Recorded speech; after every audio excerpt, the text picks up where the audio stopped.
Hola. Bienvenidos a esta sesión.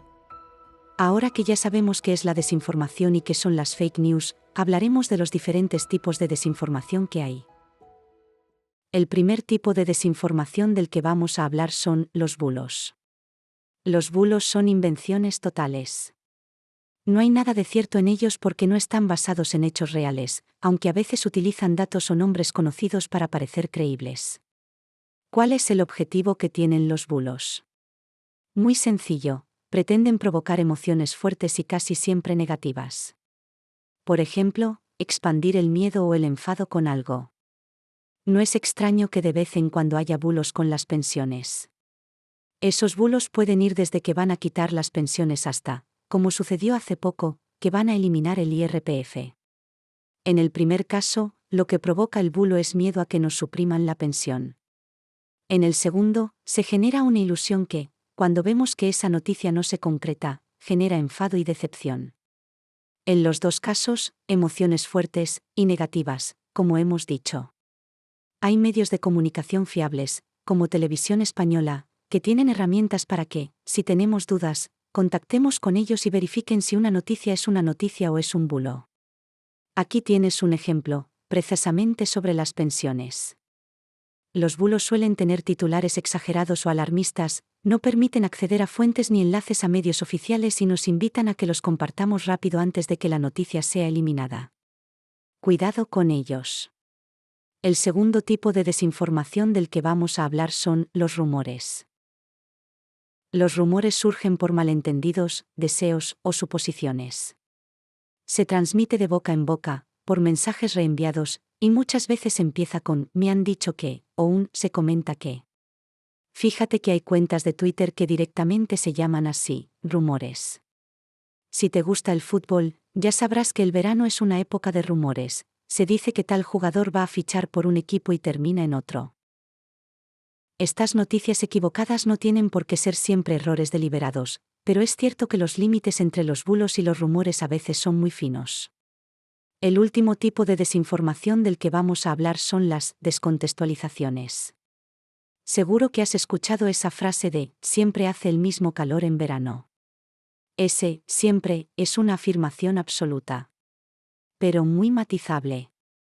Y por eso tenemos que acudir a los expertos. Este vídeo que incluimos ahora es un poco largo, dura 6 minutos, pero con ello queremos que entiendas que a veces las cosas no se pueden solventar con una afirmación de 5 palabras. Cuando llegan los calores, escucho de forma recurrente que siempre ha hecho el mismo calor en verano. Yo creo que hace más calor, pero bueno, esto de todas formas se puede investigar mirando los datos de temperatura. Y os preguntaréis, ¿y por qué piensa eso? Bueno, en parte es por curiosidad y en parte por deformación profesional, como os voy a explicar. En física de partículas estamos acostumbrados a contextualizar algunas afirmaciones de forma estadística. Eso es así porque muchas de las medidas que se hacen están sujetas a fluctuaciones estadísticas de naturaleza cuántica. Os voy a poner un ejemplo. Imaginad que medimos un proceso de producción de partículas en el LHC, en función de cierta variable, la que sea. El resultado puede ser una curva de este estilo. Imaginad que en algún momento en la medida nos encontramos unos cuantos puntos por encima de la curva esperada, formando una joroba. Esta sería la típica señal de una nueva partícula. ¡Qué guay! Pero antes de decir al mundo que hemos descubierto una nueva partícula, hay que calcular la significancia estadística de lo que se ha observado. Si decimos al mundo que hemos observado una nueva partícula y luego resulta que no, entonces sí que estamos jorobados. Y eso ya ha pasado alguna vez. Hay que calcular la significancia estadística de esta fluctuación y no solo, también hay que calcular la significancia estadística de que se produjera una fluctuación como esa en cualquier lado de la curva, lo que se conoce como el Look-Elsewhere Effect. Volviendo al calor, si decimos, por ejemplo, como acabo de escuchar hace pocos días, que se ha batido el récord de temperatura en mayo en el Parque del Retiro, esto es indicativo de que hace más calor, por supuesto, pero tampoco es estadísticamente significativo. Os lo voy a explicar. Imaginad que no hubiera calentamiento global ni nada y tomamos medidas de temperatura en ciertos sitios en ciertas fechas. Bueno, esas temperaturas entonces van a depender, no soy meteorólogo, pero bueno, van a depender de si viene masa de aire frío del norte o vienen masas de aire caliente del sur, lo que sea. Y las temperaturas seguirán cierta distribución, digamos una cosa así.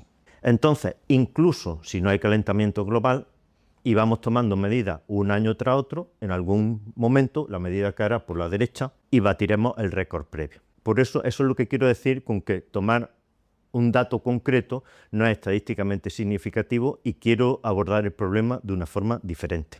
En el repositorio abierto openmeteo.com se pueden descargar datos de temperatura. Entonces lo que he hecho ha sido coger y descargarme los datos de temperatura en Granada. ¿Y por qué Granada? Pues porque son los calores que llevo aguantando toda la vida. Hay datos disponibles desde 1941 hasta 2024. Esos son 84 años completos, que son algo más de 30.000 días. Lo primero que se le ocurre a uno es tomar cierta marca de temperatura, por ejemplo 35 grados o 38 grados, y mirar a lo largo de estos 84 años en cuántos días se han superado esas marcas. Y se puede construir un histograma de esta forma. El eje horizontal sería el año y en el eje vertical pintamos el número de días en dicho año que se supera esa marca de 35 o 38 grados. Lo que se observa no deja lugar a dudas, es una cosa así. Lo cual ya nos está diciendo que sí, que hace más calor que antes. Y me podéis preguntar, ¿y la significancia estadística de esa variación? Bueno, para ver la significancia estadística voy a hacer una cosa un poco diferente. Voy a cogerme las temperaturas máximas de todos esos años y voy a coger el 2% de temperaturas máximas más altas, o sea, las máximas más extremas, que son unos 600 días. Si fuera cierto que siempre ha hecho el mismo calor, o sea, que siempre ha hecho calor en verano, queriendo decir que esto es normal, se esperaría que estas máximas extremas se distribuyeran de una forma más o menos uniforme a lo largo de los 84 años.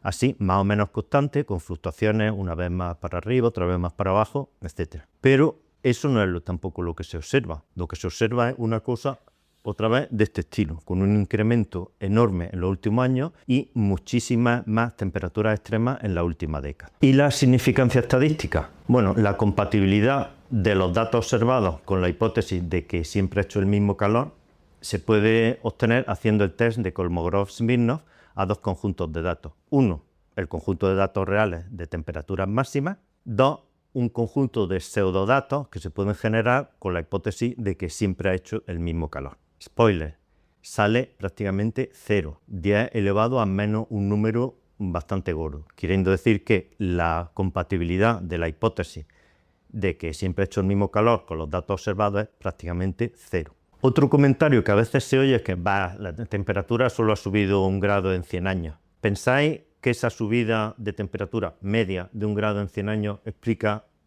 ese incremento que se ve en los datos? Mi intuición es que no, pero bueno, eso también se puede comprobar. Para empezar, concretamente en Granada, la temperatura media en verano ha subido 2 grados. 1 grado es la subida de temperatura media anual.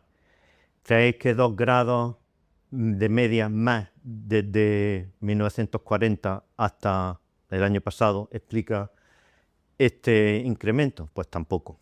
Podemos corregir la hipótesis de que siempre ha hecho calor en verano, o sea, siempre había el mismo calor, a, bueno, 2 grados más. En ese caso, con esa hipótesis, lo que se observa es pues, un cierto incremento muy suave de temperaturas extremas desde 1940 hasta el año pasado. En ningún caso, de ninguna manera, es lo que se observa en los datos, que es un incremento brutal. Por mi parte, esto acaba la discusión. Contra hechos no valen argumentos. El calor que hace ahora en verano no es ni medio normal. ¿A vosotros qué os parece?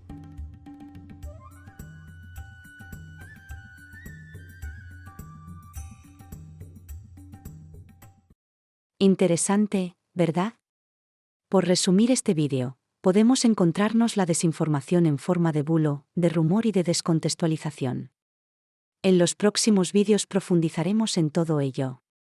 Nos vemos en el siguiente.